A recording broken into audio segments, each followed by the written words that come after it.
भारत पाकिस्तान एक ही ग्रुप में है एशिया कप में, और 15 सितंबर को भारत और पाकिस्तान के बीच मैच होने वाला है। अरे भाई, ऑपरेशन सिंदूर जारी था ना, तो फिर ये मैच कैसे हो रहा है, मैं आपसे पूछना चाहता हूं। थोड़ा सी बीसीसीआई को सोच के और थोड़ा टाइम लेके इस चीज पे डिसीजन लेना था कि and it should be clear, मतलब कि एक क्लैरिटी नहीं है, डबल स्टैंडर्ड ऑफ गेम चल रहा है कि यार कभी हाँ कभी ना। सबसे बड़ी बात, अगर ऑपरेशन सिंदूर जारी है और अगर हम पाकिस्तान को पहलगाम हमले के लिए जिम्मेदार मानते हैं, तो फिर भारत और पाकिस्तान के बीच मैच कैसे हो रहा है। भारतीय जनता पार्टी दोहरे मापदंड लाती कहां से है। एक तरफ जो क्रिकेटर्स ने जो डिसीजन लिया तो उन्होंने फिर गलत डिसीजन लिया, उनका तो मुंह पे आपने तमाचा मार दिया ना कि आपने जब पेट्रियटिज्म आप बोलते हो करते हो तो फिर उसको पूरा निभाओ भी सही ना, फिर उसको पूरा लेके चलो।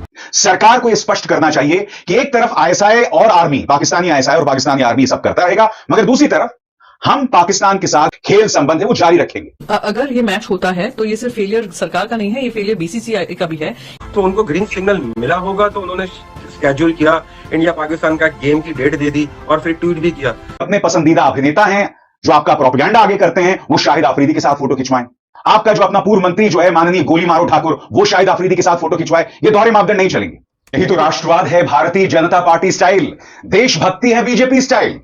जी हां, ऑपरेशन सिंदूर के नाम पर आप विपक्ष पर निशाना साधेंगे, सरकार से सवाल पूछने वाले पत्रकारों को देशद्रोही तक करार देंगे, मगर खबर जो आई है दोस्तों, आपकी तबीयत खुश हो जाने वाली है। भारत पाकिस्तान एक ही ग्रुप में है एशिया कप में, और 15 सितंबर को भारत और पाकिस्तान के बीच मैच होने वाला है। अरे भाई, ऑपरेशन सिंदूर जारी था ना, तो फिर ये मैच कैसे हो रहा है, मैं आपसे पूछना चाहता हूं। सबसे बड़ी बात, अगर ऑपरेशन सिंदूर जारी है और अगर हम पाकिस्तान को पहलगाम हमले के लिए जिम्मेदार मानते हैं, तो फिर भारत और पाकिस्तान के बीच मैच कैसे हो रहा है। भारतीय जनता पार्टी ये दोहरे मापदंड लाती कहां से है। और यह मुझसे मत कहिए कि साहब ये बीसीसीआई का फैसला है। क्या बीसीसीआई बगैर बीजेपी सरकार के हुक्म के चलती है। कौन है बीसीसीआई में, देश के गृह मंत्री अमित शाह के बेटे जय शाह। 15 सितंबर को यह मैच हो रहा है साहब, और याद कीजिएगा ऑपरेशन सिंदूर के नाम पर इन्होंने विपक्ष पर किस तरह से प्रहार किया था। राहुल गांधी को नहीं बख्शा था, ममता बनर्जी को नहीं बख्शा था, और सबसे बड़ी बात, ऑपरेशन सिंदूर के नाम पर इन्होंने देश के मुसलमानों की देशभक्ति पर भी सवाल उठाया था। देश की बेटी कर्नल सोफिया कुरैशी का अपमान किया था, और अब पाकिस्तान के साथ मैच हो रहा है। क्या ऑपरेशन सिंदूर खत्म हो गया। WCL जो वर्ल्ड सेलिब्रिटी लीग का गेम था, जहां पर इंडिया पाकिस्तान का गेम होना वाला था, वहां पर इंडिया के एक्स क्रिकेटर्स उन्होंने बाइकआउट किया, उन्होंने नहीं खेला। थोड़ा सी बीसीसीआई को सोच के और थोड़ा टाइम लेके इस चीज पे ये चाहे जो मर्जी कर ले दानिश कनेरिया, इसे भारतीयों ने अपनी नेशनलिटी नहीं देनी, क्योंकि इसका ओरिजिन पाकिस्तान है। पाकिस्तान में ये पैदा हुआ, पाकिस्तान की तरफ से ही खेला, और पाकिस्तानियों से उनकी नफ़रत इतनी शदीद है कि वो अपने मुल्क के अंदर वाले मुसलमानों को पाकिस्तानी समझते हैं।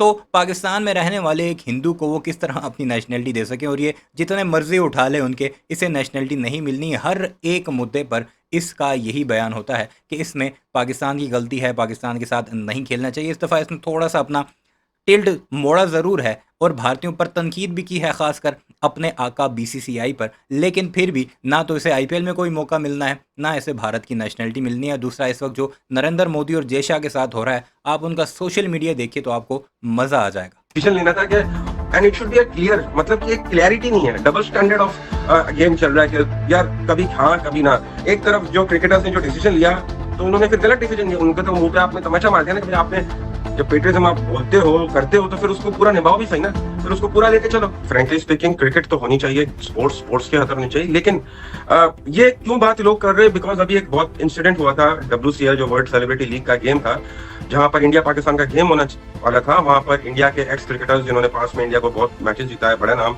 उन्होंने बाइकआउट किया, उन्होंने नहीं खेला। तो वहां से एक इंडिकेशन ऐसा मिल रहा था कि यार मे बी अभी इन्होंने अगर उस वक्त ही मैंने कहा था कि हिम्मत हुई तो champions trophy, Asia cup, world cup, इस तरह के जो बड़े मैचेस हों उससे पाकिस्तान के साथ बाइकआउट करके दिखाना। स्पॉन्सर तुम्हें चीर फाड़ के ना रख दें, जो ब्रॉडकास्टर्स हैं वो तो मैच ही पाकिस्तान और इंडिया का करवा कर पैसे कमाते हैं, और जो इतनी बड़ी जो इन्वॉल्वमेंट है पैसे की बीसीसीआई के अंदर, उसमें पाकिस्तान और इंडिया के मैचेस को सामने रख कर वो अरबों रुपए लगाते हैं। लीग के लिए मना कर दिया है, तो मे भी शायद आने वाले वक्तों में एशिया कप हो गया या आईसीसी इवेंट के अंदर इंडिया ना खेले पाकिस्तान से, क्योंकि कोई भी एक नॉर्मल इंसान होगा वो होगा तो यही उसका डायरेक्शन जाता है ना कि यार अभी जो पास में जितना कुछ हुआ, बहुत कुछ हुआ, बयानबाजी हुई, बहुत कुछ हुआ, और फिर एकदम से अभी जो है WCL के मैच में उन्होंने बाइकआउट कर दिया। आज मैं इनके दोहरे मापदंड की चर्चा करने आया हूं दोस्तों, और इन दोहरे मापदंड पर ध्यान खींचना बहुत ज्यादा जरूरी हो जाता है। समानांतर तौर पर मालदीव्स याद कीजिएगा, कुछ सालों पहले मालदीव्स के नाम पर भारतीय जनता पार्टी, उनका प्रचार तंत्र, उनका पालतू मीडिया किस तरह से देश की जनता पर प्रहार कर रहा था। जो लोग मालदीव्स जा रहे थे उन्हें देशद्रोही बता रहा था। अब प्रधानमंत्री मालदीव्स चले जाते हैं। सबसे बड़ी बात, मालदीव्स को करोड़ों रुपया दिया जा रहा है साहब। अब राष्ट्रभक्ति गायब, देशभक्ति गायब। मैं उसकी चर्चा बाद में करूंगा दोस्तों, मगर सबसे पहले एशिया कप की चर्चा की जाए। सबसे पहली बात, भारत और पाकिस्तान के बीच में क्रिकेट मैच हो या सांस्कृतिक आदान प्रदान हो, मैं इसके खिलाफ नहीं हूं, मगर मेरा मानना है कि पाकिस्तान को पहले सबूत देना पड़ेगा कि उसका आईएसआई और उसकी सेना जो है भारत विरोधी ताकतों का समर्थन नहीं करती है, और ऐसा कोई प्रमाण वो नहीं दे पाए। तुम लोग हमारे मामे लगते हो, हम तुम्हें सबूत देंगे। हमने कब कहा है कि मैच खेलो ना, इनकार कर दो। हमारा तो ये स्टांस रहा है कि क्रिकेट को पॉलिटिक्स से अलग रखना चाहिए। हम जाएंगे, खेलना हुआ खेलना, नहीं खेलना हुआ साइड पे बैठ जाना। तभी इस तरह की सांस्कृतिक आदान प्रदान होना चाहिए, या फिर सरकार को यह स्पष्ट करना चाहिए कि एक तरफ आईएसआई और आर्मी, पाकिस्तानी आईएसआई और पाकिस्तानी आर्मी सब करता रहेगा, मगर दूसरी तरफ हम पाकिस्तान के साथ जो कल्चरल आदान प्रदान है, सांस्कृतिक आदान प्रदान है, खेल संबंध है, वो जारी रखेंगे।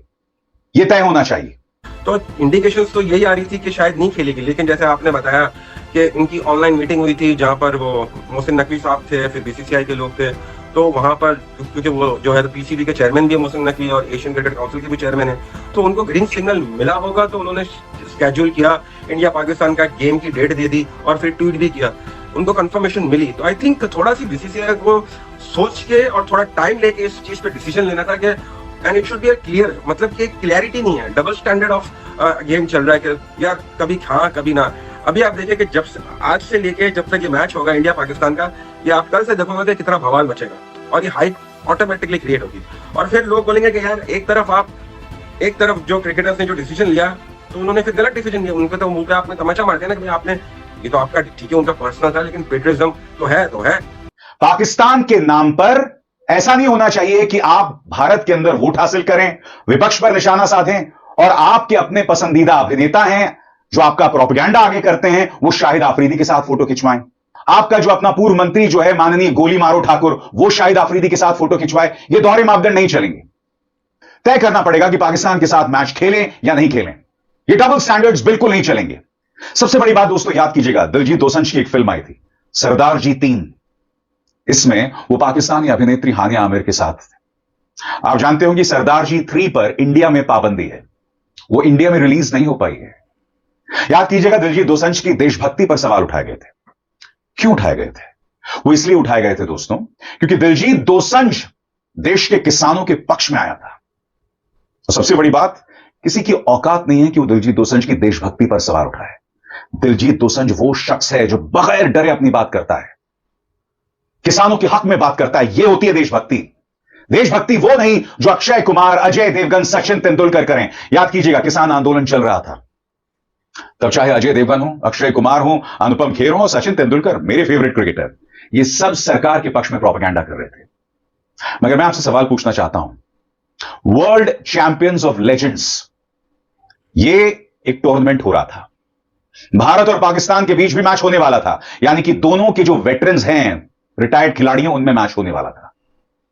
जब ये होने वाला था तो उससे पहले बवाल मचा, उसी के चलते ये मैच नहीं हुए। सबसे बड़ी बात, अजय देवगन जो यहां पर शाहिद आफरीदी के साथ दिखाई दे रहे हैं, इस पर किसी गोदी मीडिया ने आउटरीच नहीं किया। भाजपा के प्रचार तंत्र के किसी गुर्गे ने एक शब्द नहीं बोला कि देखो साहब, अजय देवगन की इतनी हिमाकत। जब पेट्रियटिज्म आप बोलते हो, करते हो, तो फिर उसको पूरा निभाओ भी सही ना, फिर उसको पूरा लेके चलो। या तो फिर ठीक है, फिर या तो ऐसा कर लो कि भाई हम स्पोर्ट्स बॉडी अलग है, पॉलिटिकल पॉइंट अलग है, हम अपना करेंगे, आप अपना देखो, फिर उसको जोड़ो। फिर आप जब जोड़ते हो तो फिर ऐसी चीजें होगी। और लोग, अब इस गंडेरिये को तकलीफ सबसे ज़्यादा हो रही है कि तुम अपना काम से काम रखो, तुम्हारा जो तुम्हें इज्जत मिली, जो नाम मिला, वो पाकिस्तान की वजह से मिला। उन्हें लेक्चर दे रहा है कि तुम एक तरह रहो, या पाकिस्तान के साथ खेलना है तो खेलो, नहीं खेलना तो ना खेलो। इसके अलावा भी इसके पहले कई ऐसे बयान सामने आ चुके हैं। वीडियो कैसी लगी कमेंट सेक्शन में ज़रूर बताइएगा। चैनल को सब्सक्राइब नहीं किया तो ऐसी वीडियोज़ के लिए उसे भी ज़रूर सब्सक्राइब कीजिए।